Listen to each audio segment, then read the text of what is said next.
पावसाने ओलसर झालेल्या गावाच्या मातीचा वास संपूर्ण वातावरणात दरवळत होता. महाराष्ट्रातील एका छोट्याशा खेड्यात जिथे अजूनही लोक सकाळी कोंबड्याच्या आरवण्यावर उठतात, तिथे एका कच्च्या घरात सावित्री नावाची स्त्री आपल्या 2 मुलांसोबत राहत होती. तिचा नवरा रामदास 2 वर्षांपूर्वी अचानक हृदयविकाराच्या झटक्याने गेला होता आणि त्या दिवसापासून सावित्रीच त्या घराची आई आणि बापही झाली होती. सावित्री दररोज पहाटे 4 वाजता उठून लोकांच्या शेतात मजुरीला जायची. तिचे हात कायम फाटलेले असायचे, तळहातांवर गठ्ठे पडलेले होते, पण तिच्या चेहऱ्यावर कधीच तक्रार दिसली नाही.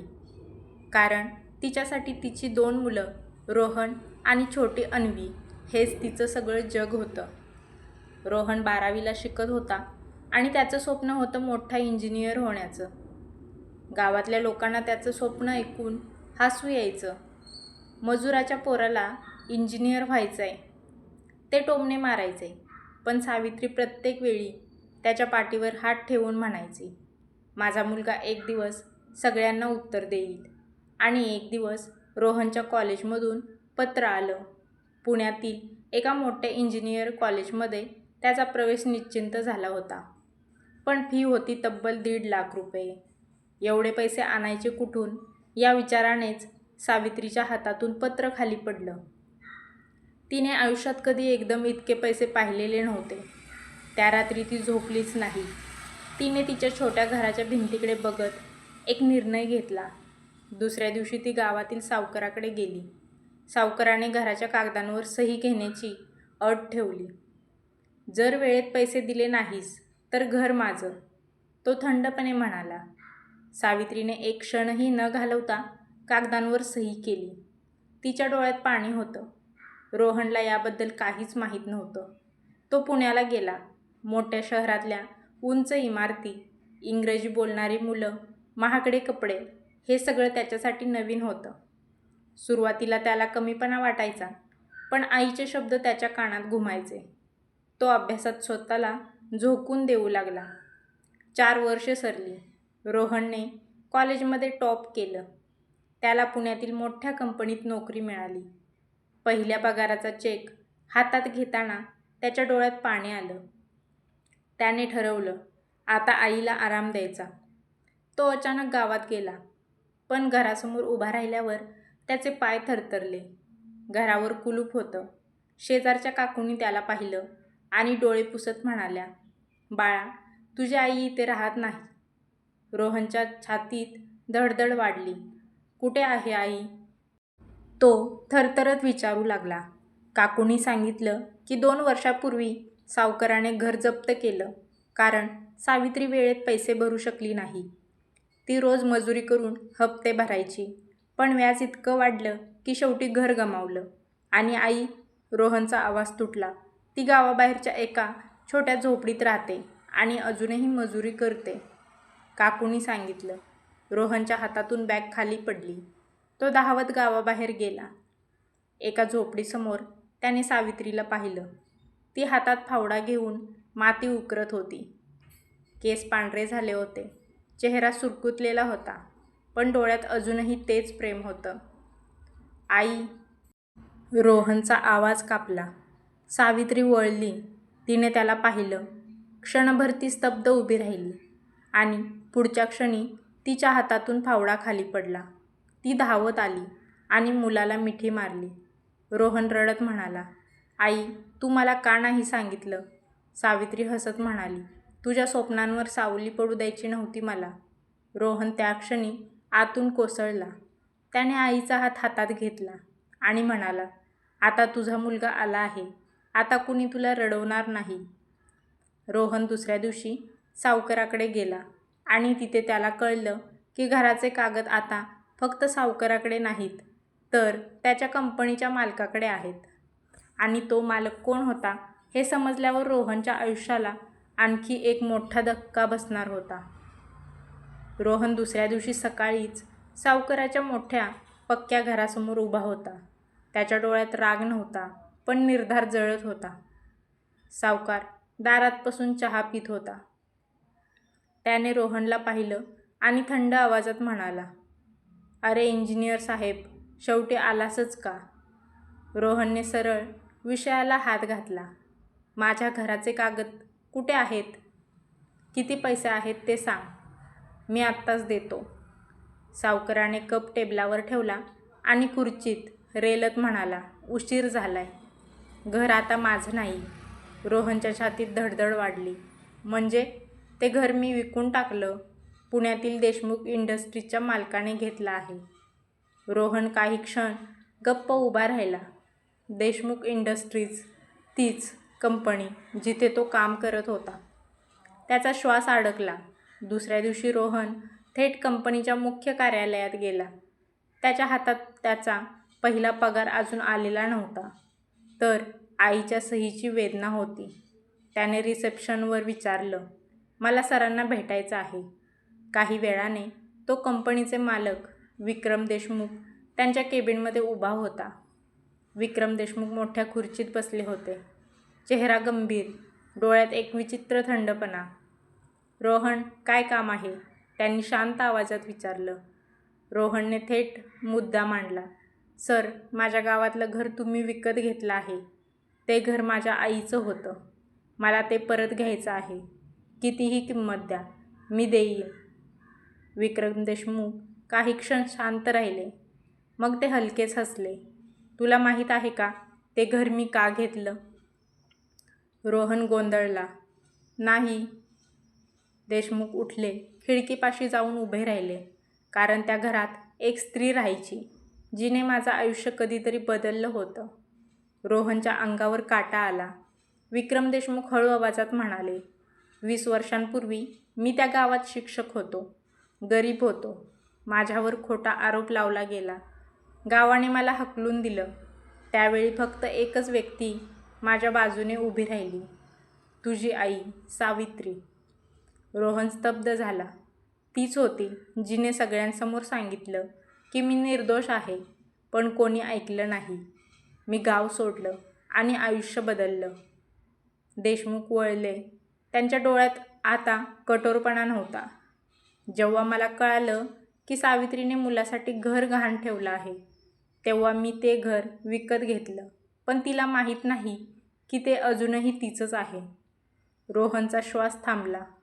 म्हणजे मी घर तिच्याच नावावर परत करणार होतो, पण तिच्या स्वाभिमानाला धक्का लागू नये म्हणून मी थांबलो. रोहनच्या डोळ्यात पाणी आलं. पण देशमुख पुढे म्हणाले, पण अजून एक सत्य आहे जे तुला माहीत असणं गरजेचं आहे. देशमुखांनी टेबलातून एक जुनी फाईल काढली. त्यात एक मेडिकल रिपोर्ट होता. तुझी आई गेल्या वर्षभरापासून गंभीर आजाराशी लढते आहे. ती दर महिन्याला पुण्यात उपचारासाठी येते, पण तुला कधी सांगितलं नाही. रोहनच्या हातातून फाईल खाली पडली. त्याच्या कानात फक्त एकच आवाज घुमत होता, आजार. काय? काय आजार? तो थरथरत विचारू लागला. देशमुखांनी डोळे खाली केले. ब्लड कॅन्सर, शेवटचा स्टेज. जग जणू थांबलं होतं. रोहनला आठवलं आईचा पांढरा झालेला चेहरा, थकलेले डोळे, पण नेहमीच हसू. ती एकटी लढत होती, तेही फक्त त्याच्यासाठी. रोहनला समजताच खूप वाईट वाटले. रात्री जेवण करून तो आईजवळ बसला होता. सावित्री शांतपणे झोपलेली होती. त्याने तिच्या हातावर हात ठेवला. तो हात आता खूप हलका वाटत होता. आई, त्याच्या डोळ्यातून अश्रू गळत होते. तू इतकं सगळं एकटीने सहन केलंस आणि मला कळूनही दिलं नाहीस. सावित्रीने डोळे उघडले. ती हलकेच हसली. आईचं कर्तव्य असतं रे बाळा. मुलाचं स्वप्न पूर्ण व्हावं म्हणून स्वतःची वेदना लपवायची असते. रोहनचा आवाज तुटला. मी तुला वाचवणार आई, तुझ्यासाठी काहीही करेन. सावित्रीने डोकं हलवलं.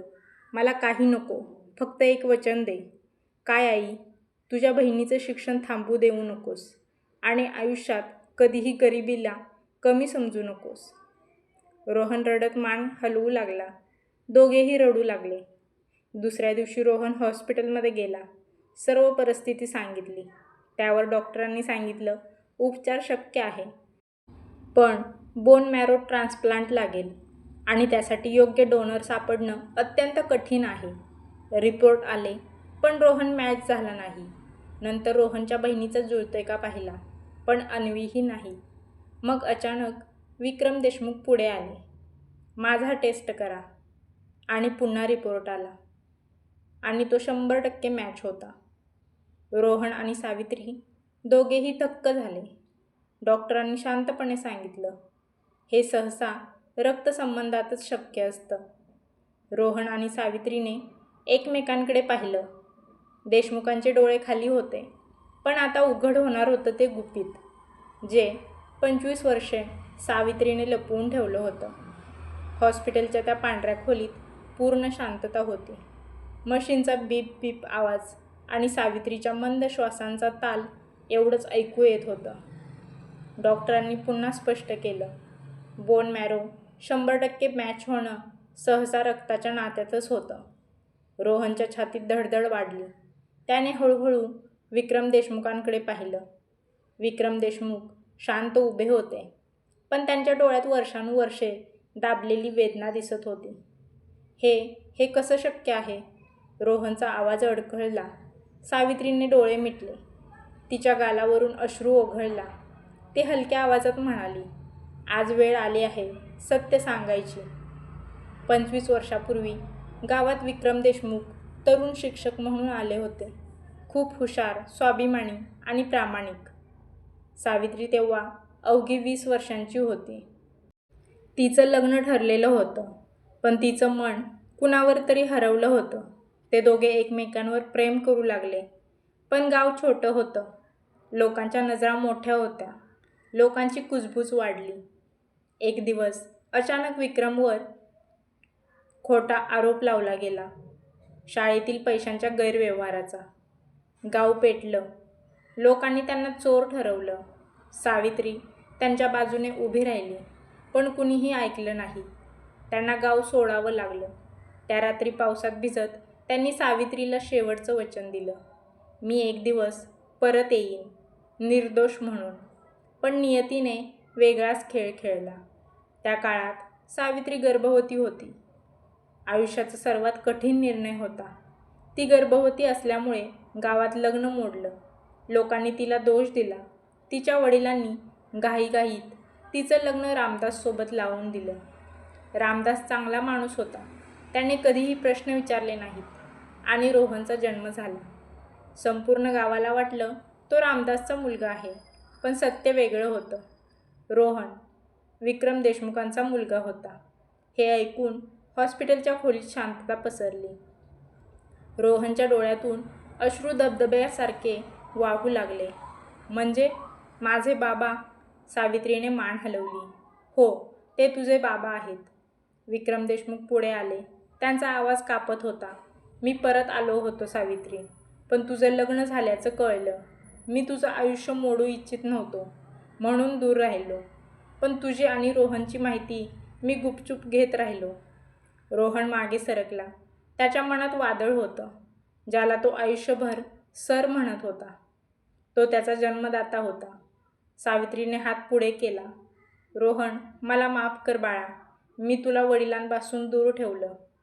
रोहन धावत तिच्या जवळ बसला. आई, तू चुकीची नाहीस. तू मला वाचवलंस, मला नाव दिलंस, मला स्वप्न दिलंस. तो मग विक्रमकडे वळला. काही क्षण तो काही बोलू शकला नाही. मग हळू आवाजात म्हणाला, सर. नाही, बाबा. विक्रम देशमुखांच्या डोळ्यातून वर्षानुवर्षांनी अश्रू बाहेर पडले. त्या क्षणी 3 आयुष्य पुन्हा एकत्र आली. पण अजून एक लढाई बाकी होती. ऑपरेशन धोकादायक होतं. डॉक्टरांनी सांगितलं, दोघांच्याही जीवाला धोका आहे.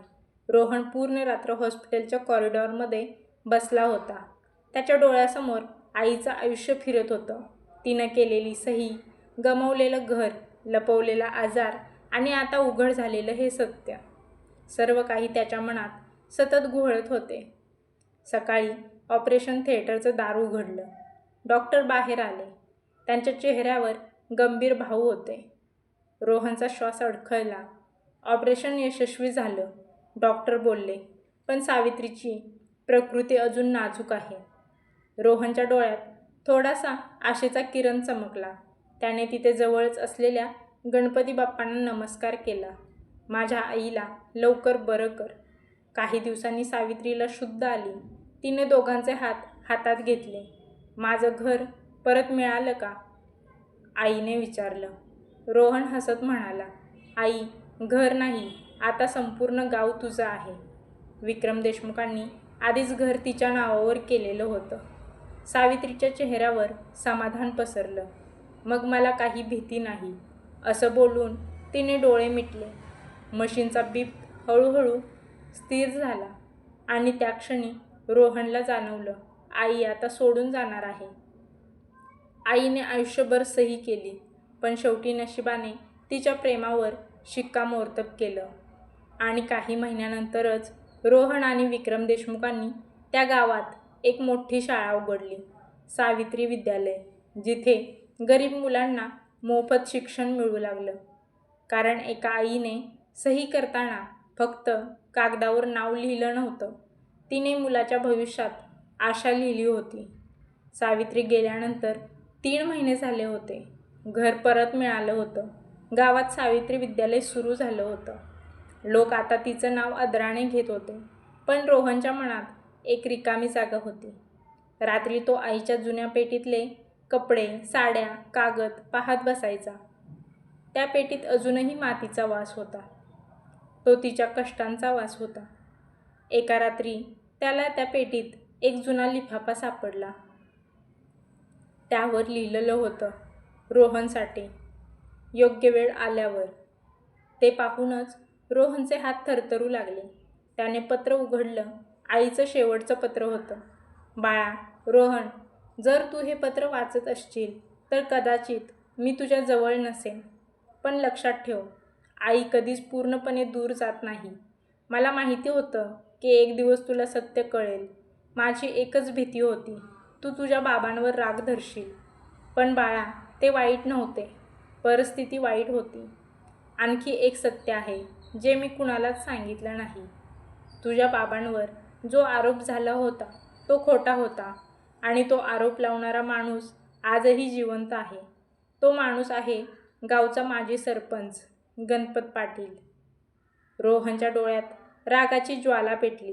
गणपत पाटील, तोच माणूस जो आईवर कधीच विश्वास ठेवत नव्हता. तोच ज्याने गाव पेटवलं होतं. दुसऱ्याच दिवशी रोहन सरळ गणपत पाटील यांच्या वाड्यासमोर उभा होता. वय वाढलं होतं, पण अहंकार अजूनही तसाच होता. काय झाले इंजिनियर साहेब? पाटील उपहासाने म्हणाले.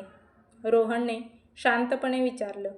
20 वर्षांपूर्वी तुम्ही देशमुख सरांवर खोटा आरोप का लावला? पाटील काही क्षण शांत राहिले, मग हसले. कारण मला माहीत होतं, तो गावात राहिला तर लोक त्याच्यावर विश्वास ठेवतील आणि मला माझी सत्ता टिकवायची होती. रोहनचा श्वास जड झाला. म्हणजे तुम्ही एक निरपराध माणसाचं आयुष्य उद्ध्वस्त केलं? पाटील खांदे उडवत म्हणाले. राजकारणात असंच चालतं. त्याने त्यांचे सर्व बोलणे मोबाईलमध्ये रेकॉर्ड केले. रोहन थेट पुणे जिल्हा न्यायालय येथे गेला. त्याने जुने कागद, पुरावे गोळा केले. विक्रम देशमुखही त्याच्यासोबत उभे राहिले. प्रकरण पुन्हा उघडलं गेलं. गावात चर्चा सुरू झाली. लोकांना कळू लागलं, सत्य दडपलं गेलं होतं. महिनाभराच्या सुनावणीनंतर न्यायालयाने निर्णय दिला. गणपत पाटील दोषी ठरले. त्या दिवशी विक्रम देशमुखांच्या डोळ्यातून अश्रू आले, पण ते दुःखाचे नव्हते. ते सन्मान परत मिळाल्याचे होते. पण रोहनच्या मनात अजून एक लढाई होती.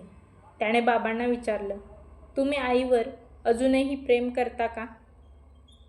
विक्रम देशमुख शांत हसले. प्रेम कधी संपत नाही रे, ते फक्त रूप बदलतं. रोहन काही क्षण विचारात पडला आणि त्यांना विचारले, मग तुम्ही पुन्हा लग्न का नाही केलं? कारण माझं मन आधीच एका स्त्रीने भरलेलं होतं. ते ऐकून रोहनच्या डोळ्यात आदर वाढला. एक दिवस सावित्री विद्यालयामध्ये एक गरीब मुलगी आली. तिचं नाव होतं आर्या. ती फी भरू शकत नव्हती. रोहन तिच्या डोळ्यात पाहत होता. त्याला स्वतःचं बालपण दिसलं. त्याने तिला शाळेत प्रवेश दिला आणि काही वर्षांनी तीच आर्या राज्यात पहिली आली. मंचावर उभी राहून ती म्हणाली, जर सावित्रीताई नसत्या आणि त्यांच्या मुलाने मला ही संधी दिली नसती तर मी आज इथे नसतेच. रोहनच्या डोळ्यात हे ऐकून पाणी आलं. त्याला जाणवलं आईची सही अजूनही चालू आहे. ती प्रत्येक मुलाच्या भविष्यात उमटत आहे. काही लोक घर गमावतात, काही लोक नाती गमावतात, पण ज्यांच्या आयुष्यात आईचं प्रेम असतं ते कधीच हारत नाहीत. सावित्री गेल्यानंतर घर पुन्हा उभं राहिलं होतं, पण घरातील ऊब अजूनही हरवलेलीच होती. रोहन आता फक्त मुलगा नव्हता, तो एक मोठा भाऊ होता. आणि विक्रम देशमुख फक्त उद्योगपती नव्हते, ते आता वडील होण्याचा प्रयत्न करत होते. पण एक नातं अजूनही हवेत अडकलेलं होतं. अन्वी. अन्वी बाहेरून शांत होती. ती कॉलेजला जायची, अभ्यास करायची, पण विक्रम देशमुखांशी फारसं बोलत नव्हती. एक दिवस रोहनने तिला विचारलं, तू बाबांशी एवढं अंतर का ठेवतेस? अन्वीचा आवाज थरथरला. कारण माझे बाबा रामदास होते, ज्यांनी मला चालायला शिकवलं, शाळेत सोडलं, आईला कधी रडू दिलं नाही. घरात शांतता पसरली. रोहन काही बोलू शकला नाही. विक्रम देशमुख दूर उभे होते. त्यांनी सगळं ऐकलं. त्या रात्री त्यांनी रोहनला सांगितलं, अन्वी बरोबर आहे.